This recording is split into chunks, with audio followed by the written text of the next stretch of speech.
Hello guys and welcome to luimarco's Natural Bodybuilding and Fitness Daily. I salute you wherever you are. That's right, natural bodybuilding, even though I'll be reviewing and giving you a recap about Mr. Olympia. I'm not judging nobody here, expecting the same things from my viewers. You know, Mr. Olympia, it is the most known contest surrounding bodybuilding. Some people consider it being an entertainment. Some other people might consider it being a freak show. Some other people like it, some other people do not watch it at all. It is what it is, you know. Personally, I'm not judging anybody here. I am natural, but you know, I'm gonna give you a review since I watched it, and I watch pretty much Mr. Olympia every year since about 2 decades. So I'm gonna try to give you my input and a little review on pretty much the top 10 of basically what I saw 2 days ago. Of course, we have a brand new Mr. Olympia, Heath. He's young. He's nicknamed The Gift. He has a new nickname, the 3D. I personally always called him a 3D dude. Let's see if he deserves it or not. Let me try to break down the results and what I saw on live high definition TV. Alrighty. Of course, number 10, Dita Yamagishi, the best Asian bodybuilder coming straight from Japan. He's a short dude. However, he competes in the main event, namely the open weight category. Does he hold his own? Yes, by all means, yes, he does.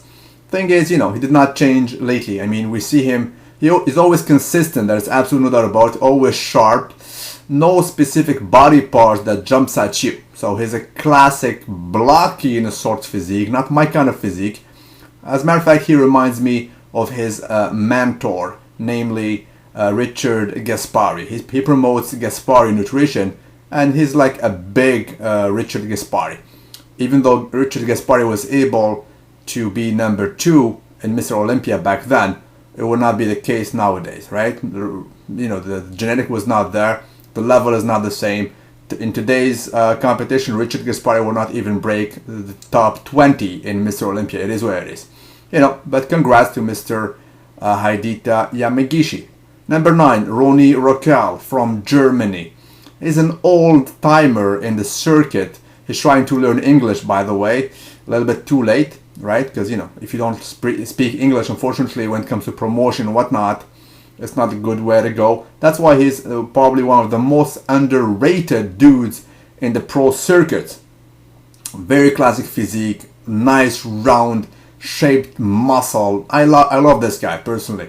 I love him. I love his physique, and sometimes he deserves to be placed even higher. It was not the case this time around, though. He was a little bit flat, a little bit off. He was not that sharp. You know, he did not have that crispy look. The dude is almost perfect. What I don't like about him is his blocky waistline. He has a big gut. A major gut. He cannot even hold it on stage on certain poses. You see him doing that basically side chest. It's just not there, right? It is where it is. And you know, this time around he was not in shape. He deserves number 9. Brandon Curry. Salute you, bro. This is a new dude. You know, definitely classic 90s physique. I mean, early 90s. Don't get me wrong. I'm not talking about Dorian Yates type of physique, but you know, more that of Flex Wheeler. Very good physique, nice arms, everything flows just well. First Olympia appearance, if I'm not mistaken, they gave him number 8. I'm sorry, he deserves better, this guy. Deserves way better. Definitely better than the next dude in line, Tony Freeman, the X-Man. You know, he's old, 43, 44, maybe almost.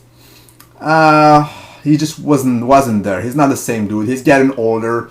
It comes with the territory. He's you know, flatter. He's not that sharp as like 3 years ago, and they gave him basically the best position yet again, number 7. He was 7 already in Mr. Olympia, but I don't think he was deserved, especially next to Brandon Curry, this young lion.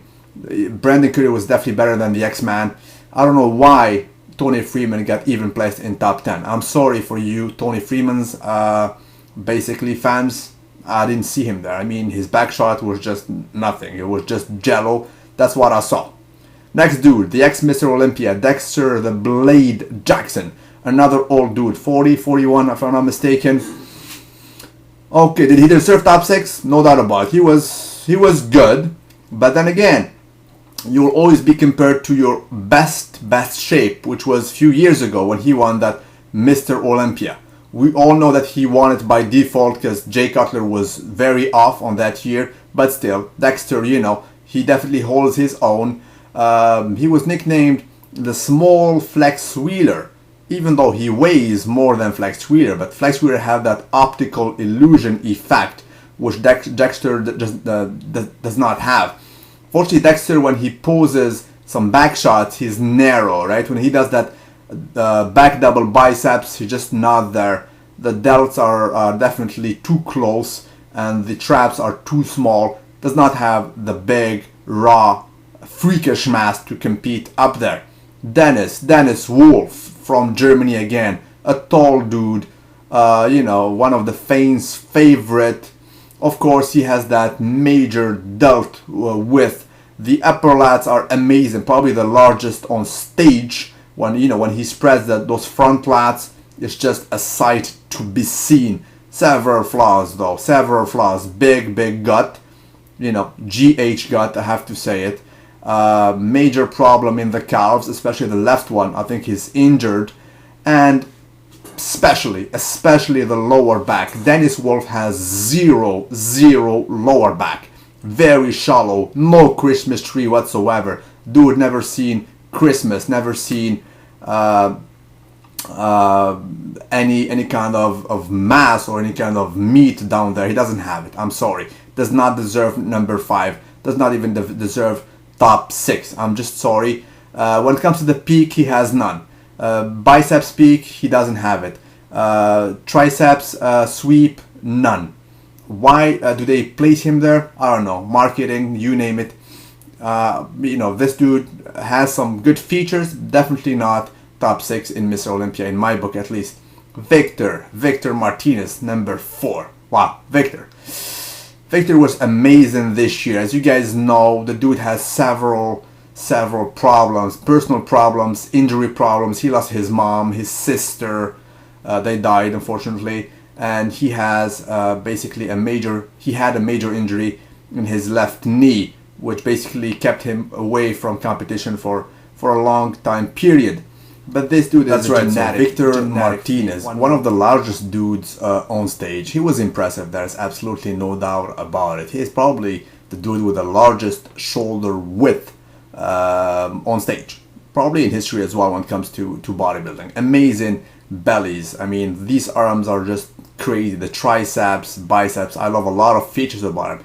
Pretty much no flaws. The thing is, he, you know, when you stay at this level, away from the circuit for a long period of time, you definitely losing time and losing momentum.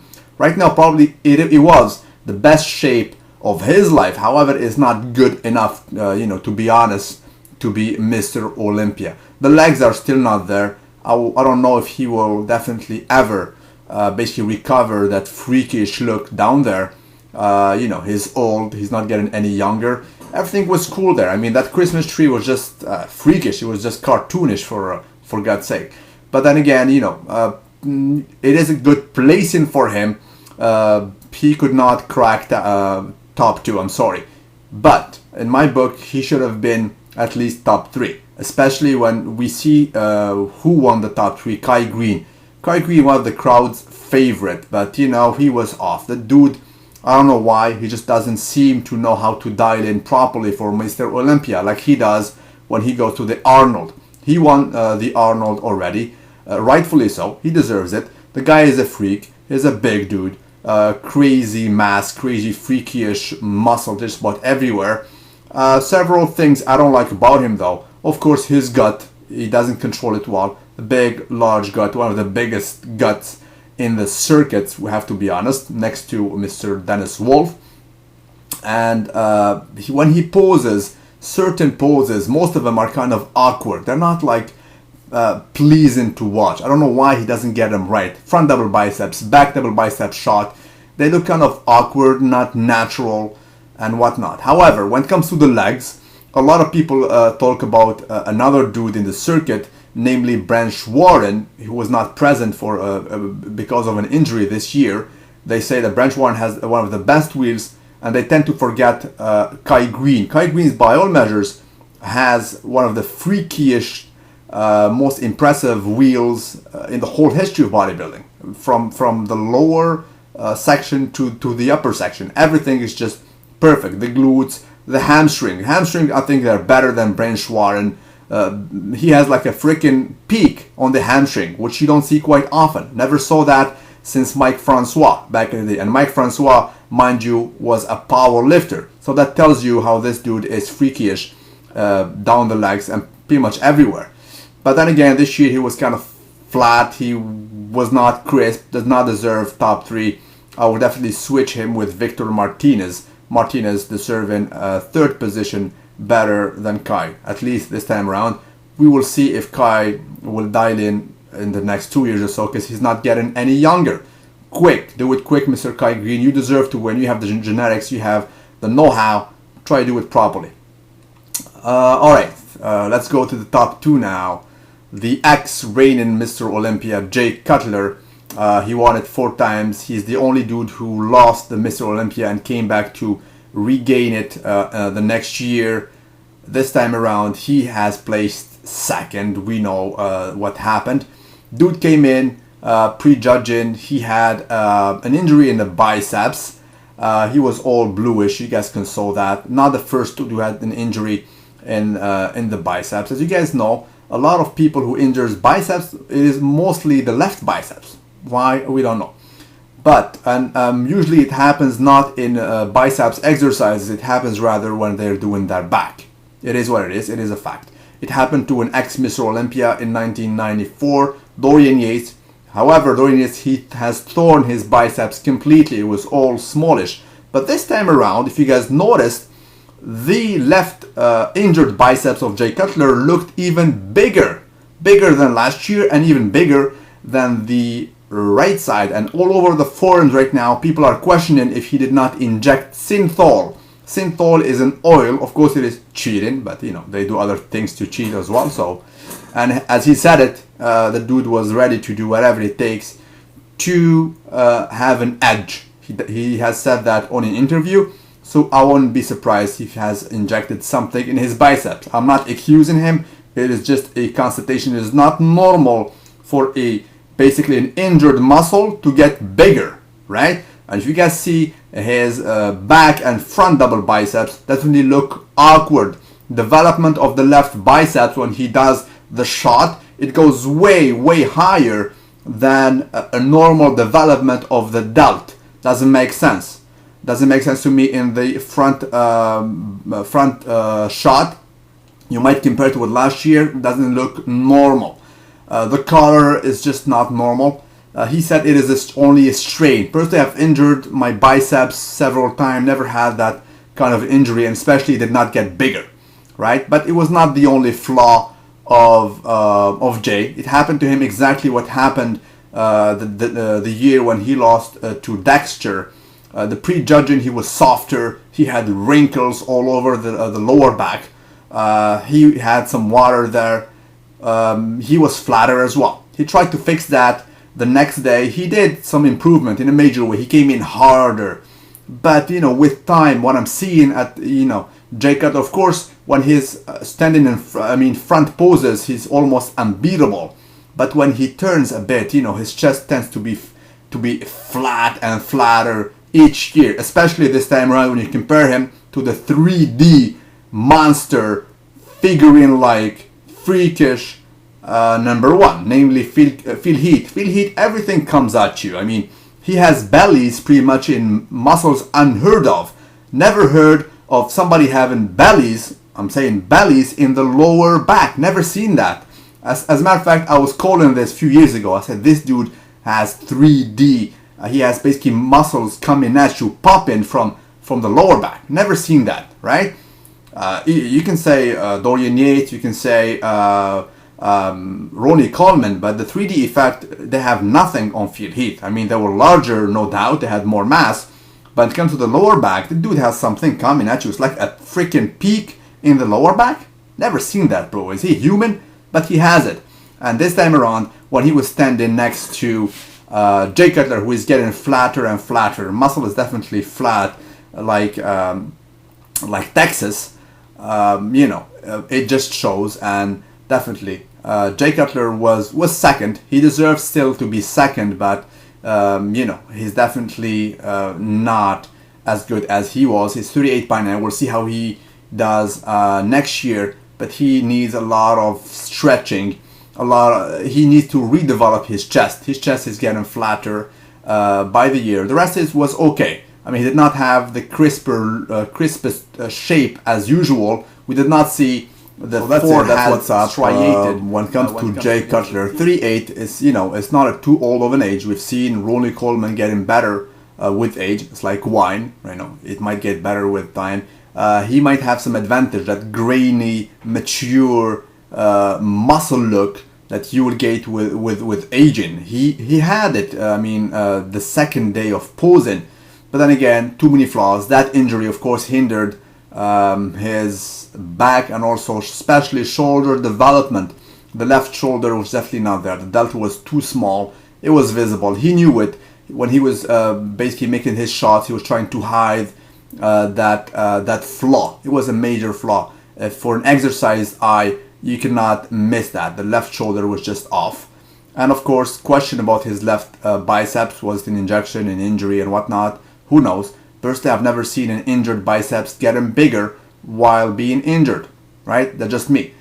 Of course, let's talk about the reigning new Mr. Olympia. I think it is the best Mr. Olympia we ever had, to be honest with you guys. I mean, we're seeing things. Personally, when I've seen him, you guys saw my live reaction. If you followed me on my Facebook page, I was stating, just wow, give him the Sando as soon as possible. The guy deserves it. There was absolutely no doubt about it. It was not even a competition. He just came in dice. He came in too sharp, too muscular. The roundness, I've never seen such a roundness. Before this, my basically favorite rounded freakish bodybuilder was Flex Wheeler, 1993 Arnold Classic. He came in with an upper body unheard of. Dude was like a cartoon-like figure. Of course, that was the most impressive physique I saw. And the same year, I've seen Dorian Yates when he came in Mr. Olympia. It was a shock for everybody as well. The most freakiest bodybuilder, the hardest bodybuilder. That back was just impressive. And since 1993, to be honest with you guys, I've hardly been amazed like I was yesterday. So yeah, 17 years. It was a sight to be seen. Personally, I was not amazed. Don't tell me about Ronnie Coleman. Don't tell me about Jay Cutler in 2001 and whatnot. We've seen good physiques, but not as a big splash like we have seen 2 days ago. Heath was a sight to be seen. I mean, go back and look at those back shots and take a look closely at this new muscle development we're seeing in the lower back. Dude has some peaks coming in the lower back. How he does it, that's freakish genetic. The dude is a monster when it comes to genetic. I mean, I cannot tell you about the details. I mean, guys, the tricep probably the best in the circuit, right? The best in history. That striation in that big chunk of muscle, didn't see that quite often, guys, right? So it is what it is. The glutes are just magnificent. Tricep sweep, biceps, the chest, which was supposedly one of his weakness. Now it's coming like 3D coming at you with not only a belly, but almost a peak, for God's sake. The traps are just amazing. Didn't see that since Ronnie Coleman. A lot of good things. I mean, the only flaw the dude has, which he cannot fix, is his width. The dude is a little bit narrow, but it is nature. You cannot fix that. Beside that, it's just perfection. It is what it is. Congrats, Mr. Heath. Am I satisfied with the results? Big time, yes. Some good results. Some faulty results, as I said. Tony Freeman, Dennis Wolf, Kai Green. I was not okay with that placement. But all overall, the rest were just fine. Thank you for listening to me, guys, and have yourself a very good day.